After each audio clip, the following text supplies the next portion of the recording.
महकमा अमरादारी कर गए हैं बिलाल फिरोज। बिलाल बताइएगा कि क्या तफसीलात हैं। जी बिल्कुल, बलूचिस्तान के इलाके हरनाई में 1.5 माह कबल 12 साल का एक बच्चा जो है वालिदैन से किसी बात पर नाराज होकर घर से निकल गया था।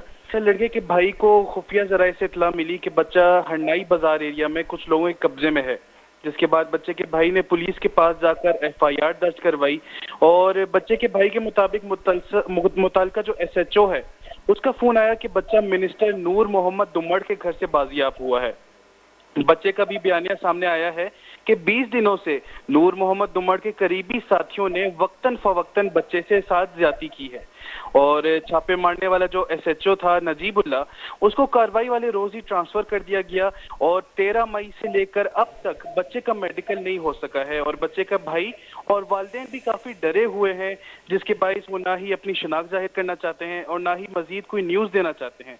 और मुतासरा बच्चा जो है एक तिहाई गरीब घराने से उसका ताल्लुक है। और इस कार्रवाई में जो है 2 मुलजिबान भी गिरफ्तार हुए हैं जो कि नूर मोहम्मद दुम्मड़ के करीबी लोग हैं, जो कि एक ठेकेदार है और एक लेवीज एहलकार है। और याद रहे कि मिनिस्टर के ऊपर जो ये कोई पहला इल्जाम नहीं है, इससे पहले भी 3 बच्चों के इल्जामात इसी तरह ज्यादती के उनके ऊपर लग चुके हैं। जी बहुत शुक्रिया बिलाल।